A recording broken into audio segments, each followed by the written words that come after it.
Boa noite, meus irmãos, né? Estamos aqui para mais uma aula, é a 15ª aula, os Atos dos Apóstolos. E, de primeiro momento, eu convido a todos a fechar os olhos e que Jesus, nosso Mestre, possa nos envolver para mais esse aprendizado. Que consigamos entender um pouquinho mais da trajetória de quem seguiu os passos de Jesus nessa caminhada linda. Assim seja. Então, meus irmãos, hoje nós vamos dar continuidade ao nosso estudo do curso Aprendiz do Evangelho do 2º ano. E aí na parte A, a gente vai falar sobre Saulo e Estevão. E na parte B, nós vamos falar sobre Paulo, o apóstolo dos gentis. E eu já trouxe a imagem para vocês aqui desse livro, Paulo e Estevão, que é de Emmanuel, psicografado por Chico Xavier. E esse livro narra toda a trajetória desses homens brilhantes que passaram pela terra também fazendo a boa nova, né? E nos caminhos que Jesus ensinou, né? Então nós já vamos ver aqui os dois, Paulo e Estevão, e essa cena dele estar sendo apredejado, nós vamos comentar a respeito também. Então é um livro muito interessante para a gente entender melhor quem foi os seguidores e conseguiram continuar os ensinamentos de Jesus na terra. Então vamos dar sequência começando, meus amores. Saulo, o doutor da lei. A sociedade judaica, à época de Jesus, era composta por diversas classes que se dividiam, especialmente por convicções religiosas e políticas. Então, essa sociedade, quem tinha influências, tanto religiosas como política, estava sempre muito bem na sociedade. Aí Kardec traz para nós, na introdução do Evangelho segundo o Espiritismo,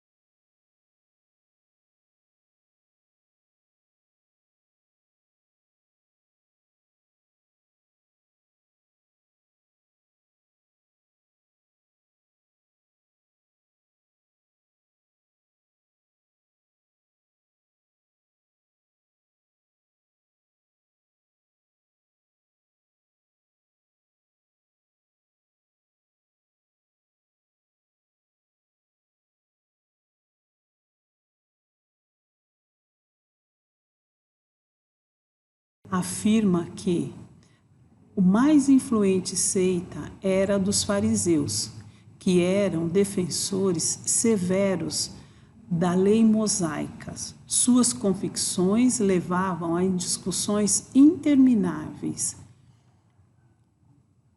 pelas interpretações das escrituras. Então, eles levavam, tudo ao pé da letra. Na época de Moisés, se escreveu os 10 mandamentos e se fez necessário esses 10 mandamentos para aquele povo naquele momento, para discipliná-los, para orientá-los e direcioná-los.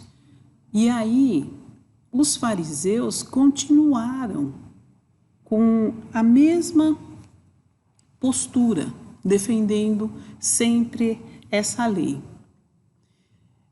E na defesa da lei mosaica, eles faziam discussões, um querendo falar mais que o outro, sempre por discussões que nunca tinham fins. E crescendo nesse meio, né?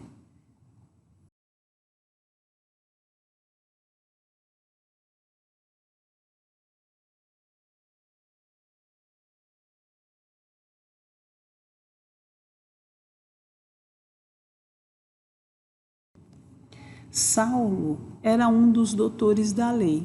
Por quê? Ele nasceu nessa época, ele nasceu em Tarso, na Cilícia, que hoje é a atual Turquia. E aí ele era filho de Isaque e pertencia à tribo de Benjamim.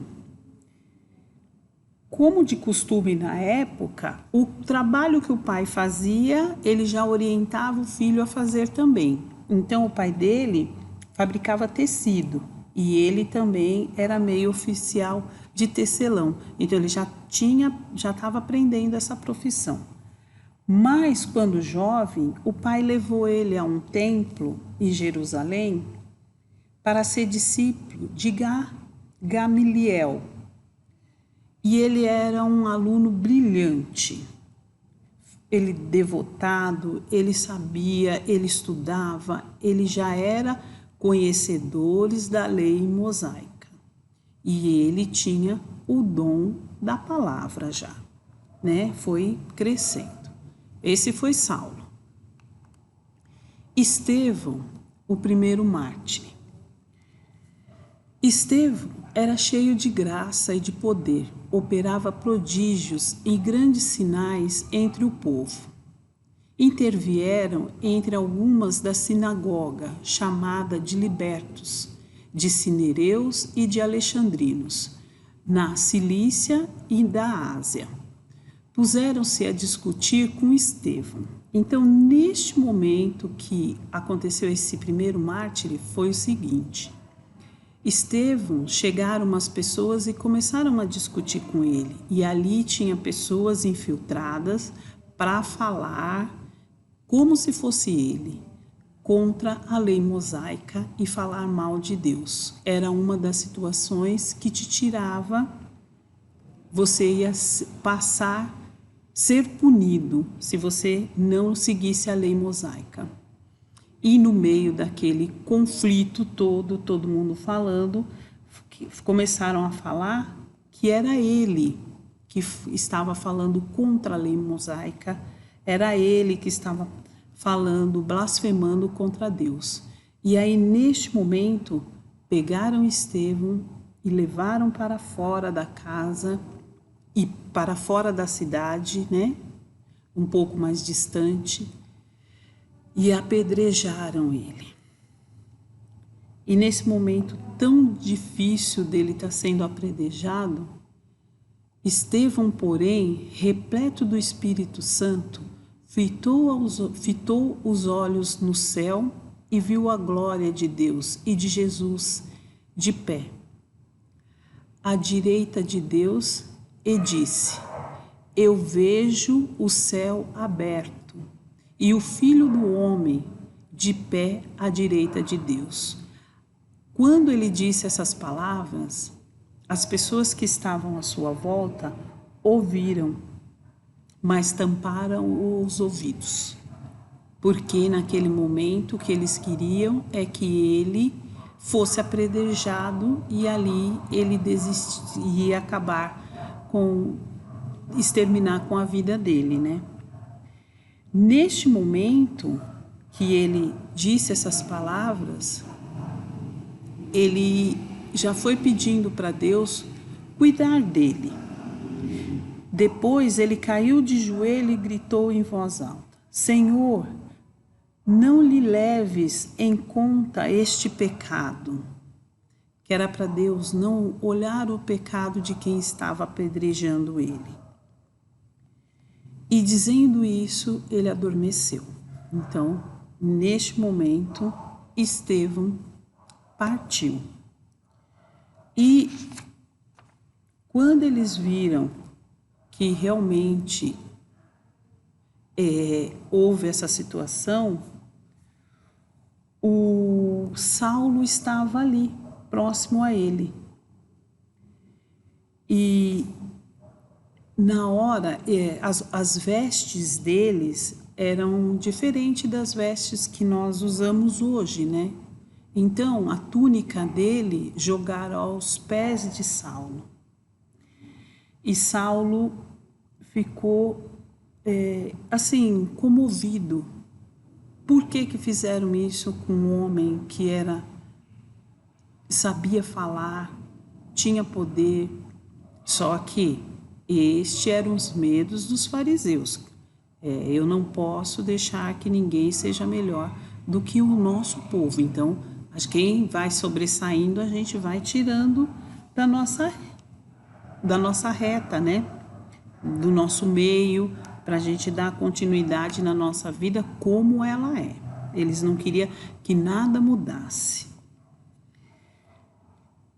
E Saulo ficou muito comovido com essa situação. A conversão de Saulo.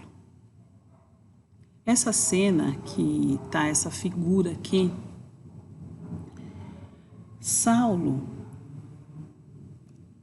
respirando ainda as ameaças de morte contra os discípulos do Senhor, dirigiu-se ao sumo sacerdote. Foi pedir-lhe cartas para as sinagogas de Damasco, a fim que pudesse trazer para Jerusalém preso, e lá contasse e pertencesse o caminho que os homens e que as mulheres. Nesta viagem, no caminho de Damasco, de repente, Saulo viu uma claridade e ele não conseguia enxergar nada. Era simplesmente aquela claridade que fez com que os seus olhos se fechassem e ele não conseguia ver nada. E nesta claridade, perguntaram para ele. Ele perguntou: quem és, Senhor? A resposta veio: sou eu, Jesus, quem te pegaste. Então, neste momento, ele caiu do cavalo, ficou no chão e essa claridade, e ele perguntava quem é que estava ali. E Jesus, nesse momento, respondeu para ele: mas levanta e entra na cidade e te dirão o que fazer. E aí, ele naquela situação, porque ele perdeu a visão, a claridade fez com que ele ficasse cego. Ele no deserto, nessa situação de sem saber direito onde ele estava, mas mesmo assim ele foi sendo conduzido até ele entrar na cidade de Damasco.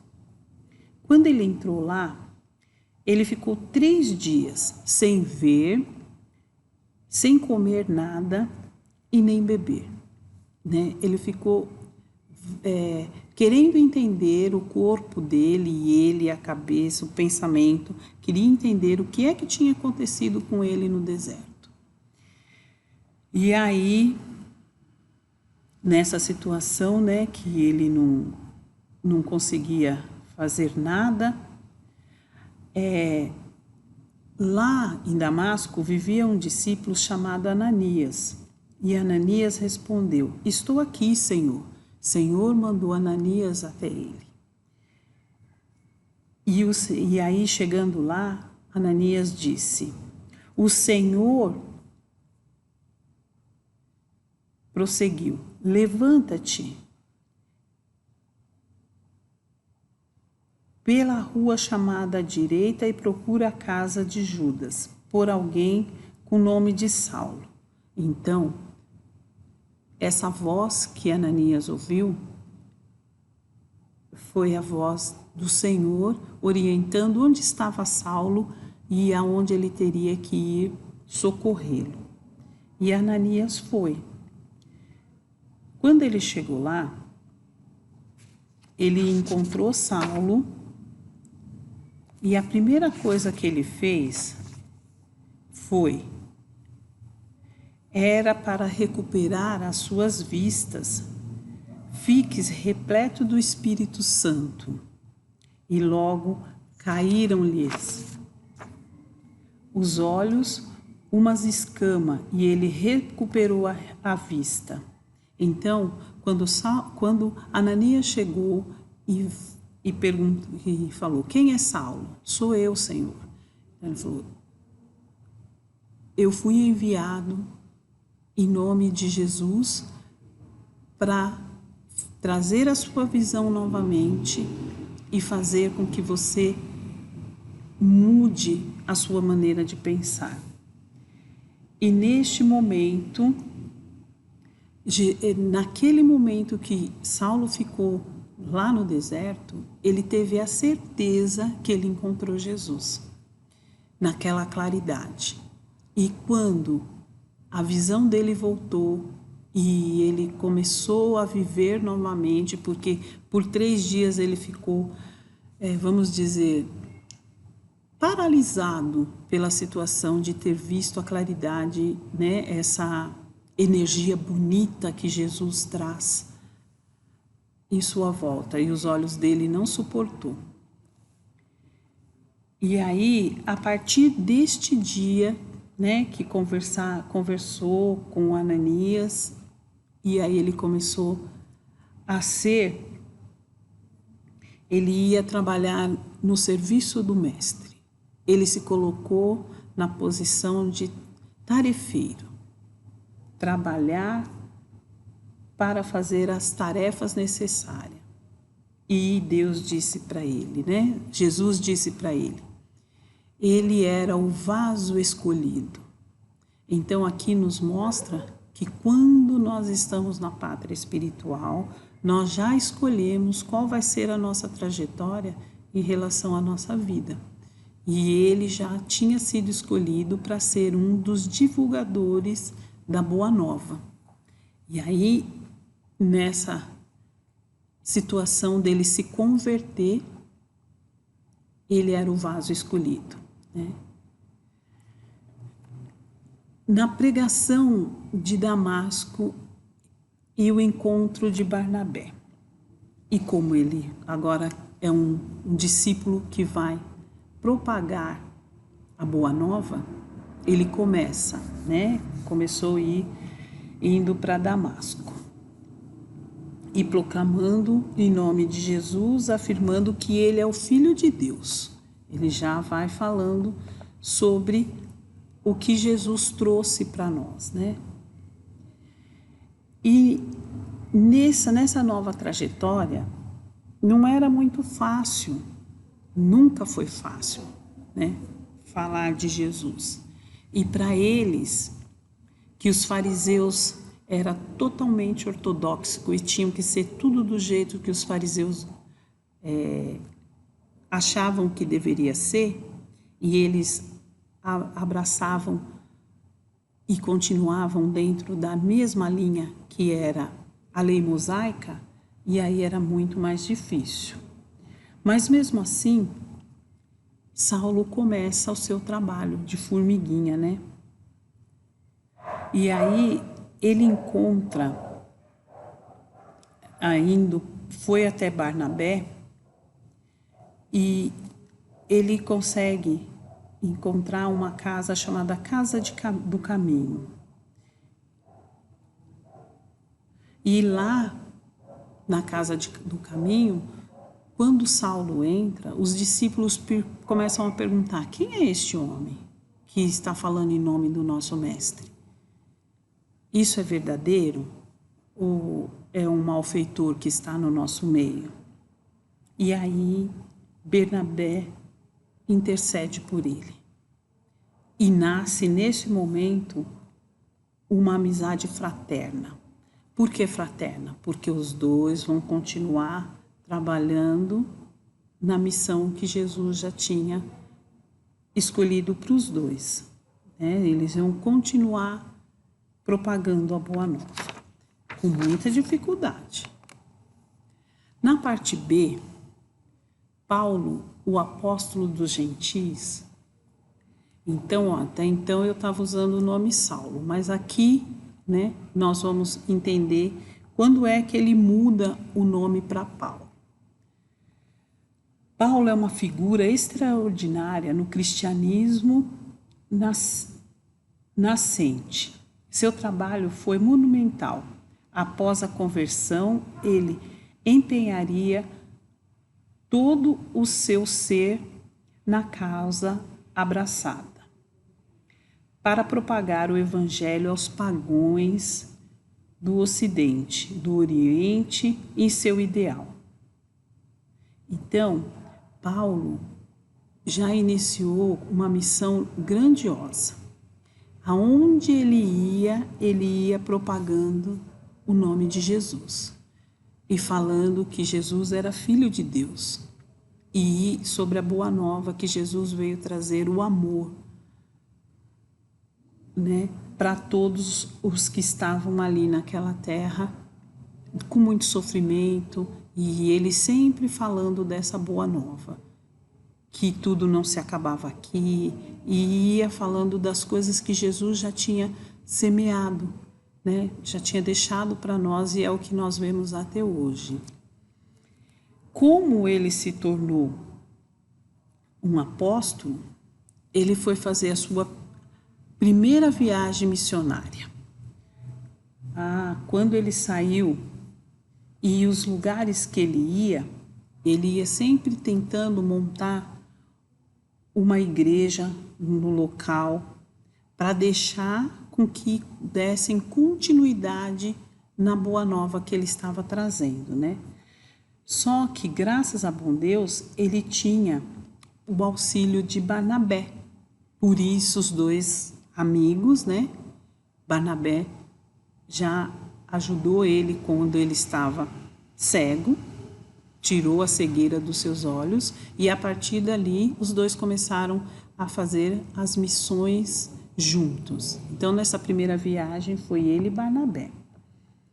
E nessa primeira viagem, com essa devoção, com essa determinação, Paulo já começou a fazer determinadas curas, mostrar a palavra e a convicção de Jesus em relação a tudo, né? Como nós vemos até hoje, a energia que abarca o nosso planeta, a energia que é transformada, e ele conseguia fazer tudo isso.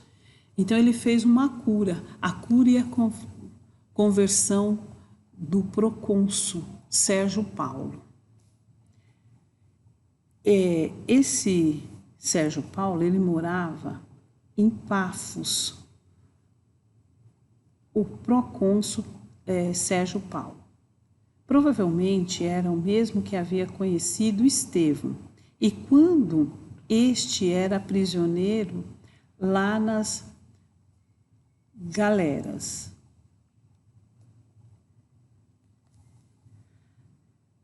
A cura e a conversão do procônsul Sérgio Paulo. Sérgio Paulo, quase um ano, estava enfermo. E havia um mago judeu chamado Bar Jesus, ou Elimas, que vinha lhe dar assistência. Era, no entanto, um falso profeta. Naquele cenário, Barnabé e Paulo compareceram no palácio e pediram, a pedido do procônsul, que curaram. Agradecendo, Sérgio Paulo converteu-se ao cristianismo. Então, quando Barnabé e Paulo foram visitar ele e tiraram aquela enfermidade dele, ele ficou tão agradecido que ele também se converteu ao cristianismo. Foi a partir desse episódio que Paulo adotou o nome romano de Paulo. Então, ele sempre, o Paulo e o Saulo é a mesma pessoa. E a partir dessa conversão que ele fez com Sérgio Paulo, ele adotou o nome romano de Paulo. a assistência de João Marcos.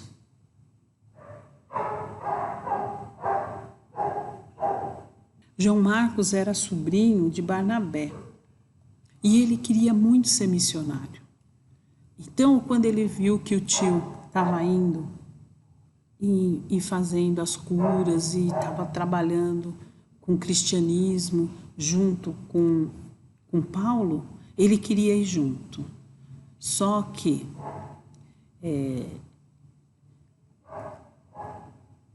a terra fértil que vai produzir flores. E naquele momento ele queria ir, mas ele não estava pronto. Então, quando ele se viu indo para propagar o cristianismo, aquela situação não confortou ele e ele desistiu, né? E aí é porque o seu momento ainda não tinha chegado. Quando o momento chega e você está pronto, você vai para o trabalho. O Paulo também curou um homem coxo, né, que é uma pessoa que nasce com uma perna menor que a outra. E aí ele chegando viu que essa pessoa estava pronta para receber a cura. Ele disse para ele: levanta-te direito sobre teus pés. E nesse momento, quando ele se levantou e se pôs em pé, os pés deles ficaram igualmente no chão. Então ali, né, o magnetismo que ele tinha, quando ele usou dessas palavras, ele também fez com que essa pessoa melhorasse, né? E ele curou ele naquele instante mesmo. Então, Paulo continuou, né, fazendo o trabalho necessário, espalhando o cristianismo e fazendo o que Jesus fazia. Concílio de Jerusalém. Concílio é uma assembleia, uma reunião convocada para decidir sobre uma questão doutrinária, sobre um dogma, uma regra que esteja em vigor ou sobre um princípio teológico.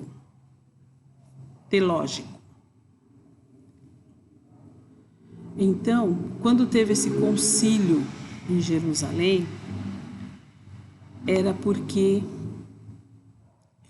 um dos dogmas dentro da lei mosaica e ela veio se propagando em todo o período, e até hoje a gente ainda encontra algumas religiões que ainda fazem a circuncisão. Eles estavam questionando isso. E aí foram fazer essa reunião para conversar sobre essa regra. Como assim? Vai mudar? Não vai mudar? E como será que vai continuar, sendo que sempre foi assim? Para eles, né, os fariseus que comandavam nessa época, nada poderia mudar. E essa era uma regra. O menino, a criança, o bebê nascia, menino. No 8º dia ele tinha que fazer a circuncisão. E Paulo, por sua vez, quando começou a disseminar o cristianismo, ele mostrou que isso simplesmente era uma regra, um dogma que não levava a nada. Então, vamos fazer um concílio sobre isso, se vai continuar ou se não vai continuar. Mas para os fariseus tinham que continuar, tinha que ser assim, desta forma. E aí, quando eles começavam a discutir, lembra que eu falei que eles eram conhecedores das leis?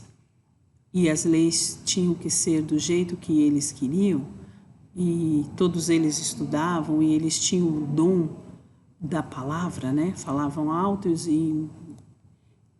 em bom tom, então para eles a regra era clara. Então aí já começou a ter um olhar sobre o que Paulo estava fazendo, porque até então ele estava sempre em cidades pequenas, né? Indo ali, vai em Damasco, vai em Cilício, e foi indo para uma cidade e outra sempre, e aí a oportunidade que ele tinha, ele falava sobre o cristianismo. Só que quando ele chegou em Jerusalém, teve essa situação que ele teria que decidir, né? E neste momento, quando teve esse concílio, qual foi a instrução de Jesus? Apacenta meus cordeiros. Então, nesse momento, Jesus falou, vamos ter paz. Não vamos fomentar essa situação e um fala, o outro fala e todo mundo fala. Se calem, se tranquilizem. Fique tranquilo que tudo vai dar certo, né? E aí foi o que se fez, mas a partir daí os olhares se voltaram para Paulo, né? E ele foi fazer a sua segunda viagem missionária. Ele e Barnabé voltaram a se falando e fazendo as viagens missionárias para propagar o cristianismo.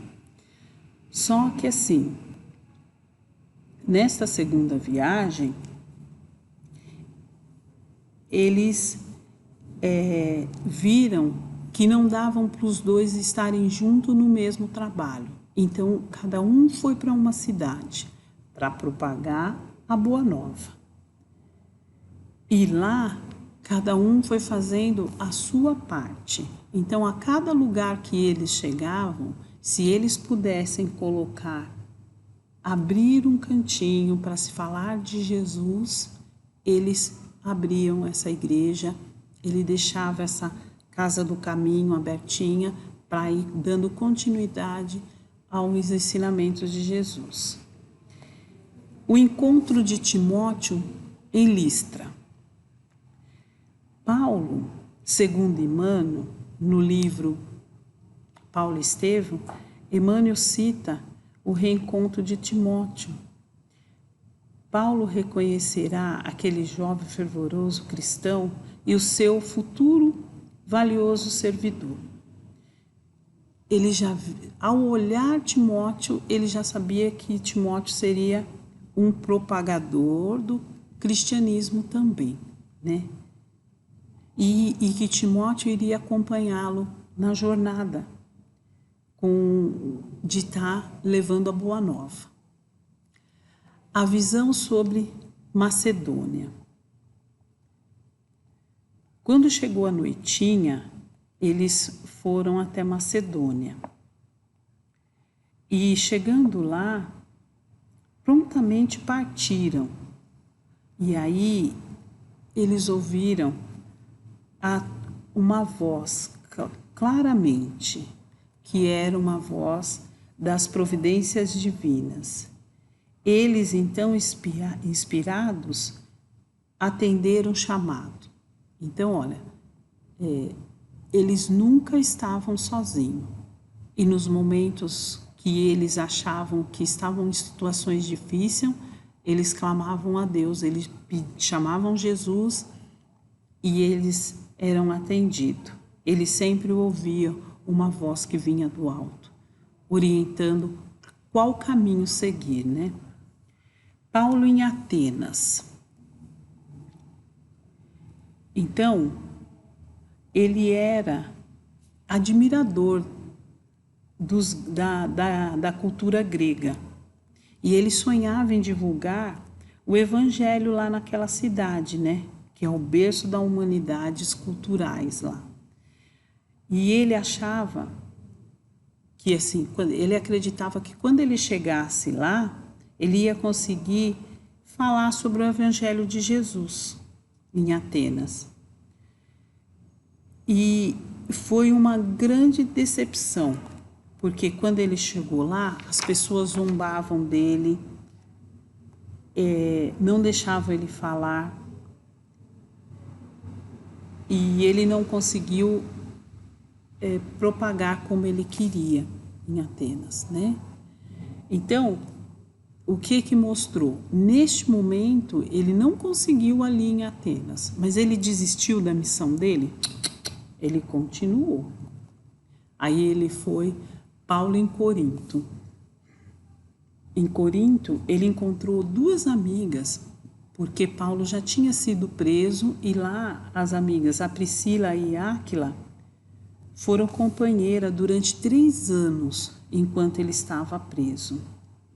E aí ele ficou no deserto também, meditando para iniciar sua missão. E foram a Priscila e a Atena que auxiliavam com ao cair da noite, elas iam em determinado ponto e auxiliavam com o que era necessário. Uma água, um pão, né? Porque assim, havia necessidade, às vezes ele não podia entrar direto na cidade. E porque a perseguição sobre ele já estava aumentando a cada dia. Então elas ajudaram muito, né?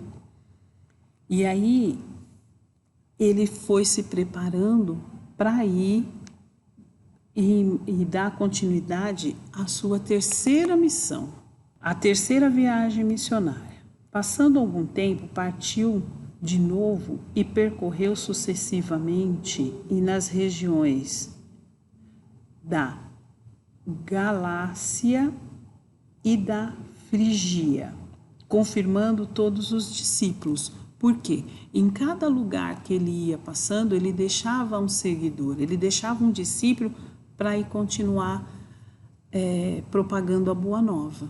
Então, de vez em quando, ele retornava nos lugares e via se estava dando tudo certo. E nessa terceira missão, ele resolveu retornar e ver como estava sendo. Só que ele já estava sendo perseguido, né? E aí, ele teve um companheiro fiel, um fiel escudeiro. Quando ele estava sendo perseguido, ele foi preso. Foi Lucas. Lucas era quem levava as epístolas para os lugares necessários. Então, ele escrevia enquanto ele estava preso. Lucas visitava ele, pegava as cartas e levava para onde era necessário. Em Efeso, o apóstolo João guardava em Efeso uma comunidade cristã que vivia nessa cidade, né? Viviam momentos muito difíceis. Os perseguidores eram muito ortodoxos ali. E Paulo permaneceria ali por 3 anos. Então, em Efeso, ele ficou por 3 anos. E nesse local, ele foi escrevendo o que era necessário para dar continuidade na boa nova de Jesus. Mas ele já estava sendo perseguido e estava muito difícil para ele sair a público. Então, neste momento, ele foi ganhando aliados, né? E esses aliados iam levando para as comunidades cristãs o que era necessário, o que ele escrevia, né? E Ábago, o profeta,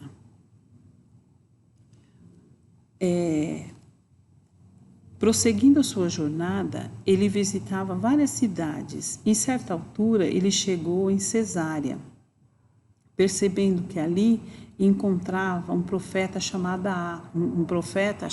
Ábago, que advertiu a retornar a Jerusalém, pois lá ele seria preso. E aí, neste momento, ele começou a pensar da mesma forma que Jesus pensou. Porque se ele já estava sendo perseguido há anos e ele tinha sido preso em alguma cidade, Então, em Jerusalém, quando ele chegasse lá, para ele não retornar lá, né? O profeta Ábaco comenta. Mas e aí? Ele responde o seguinte: pois estou pronto, não sou somente o ser preso, mas até morrer em Jerusalém pelo nome do Senhor. Pelo nome do Senhor Jesus. Então, ele viu que ele tinha trabalhado muito já na obra do Senhor e estava chegando a sua hora, né? E ele disse que já estava pronto para Ágabo. Como havia confirmado, convicto, seguiu para Jerusalém e ali cumpriu a predileção de Ábago. Paulo foi maltratado, flagelado, preso, mas a sua fé não se abalou. Então, a mesma situação que Jesus passou, Paulo também passou em Jerusalém. Só que a fé dele era maior que tudo. Ele confiava no Mestre Jesus, e nos momentos mais difíceis ele orava e ele tinha um conforto na alma, né? Epílogo da missão de Paulo. Então, na obra de Paulo Estevão, Emmanuel, em acréscimo ao relato bíblico, apresenta novos detalhes. Afirma que o benfeitor, que Paulo, ao saber, por intermédio de Lucas, e que Judas tomavam para conseguir sua condenação e a crucificação, usa a prerrogativa e a decisão, usa a prerrogativa de cidadão romano para apelar a César. Aí, quando ele fala para César, isso não é aceito.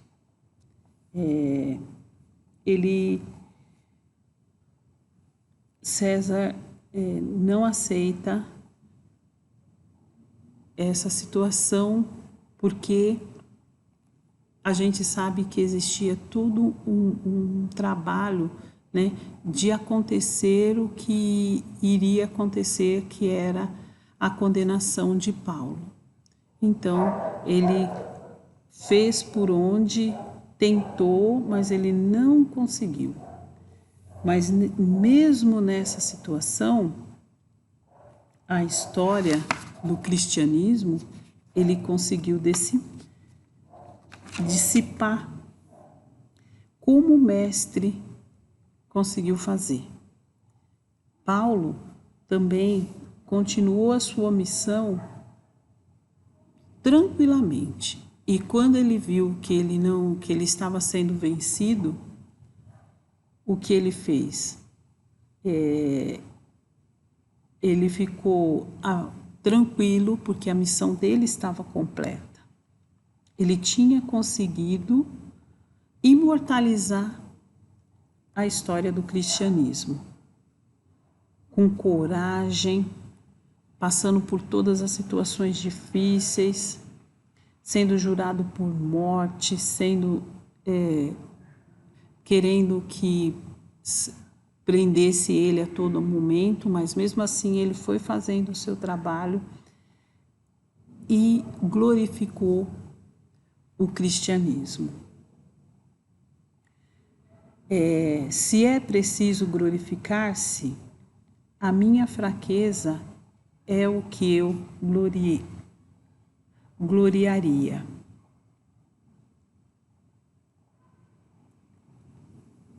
Então, por todas as situações que ele passou,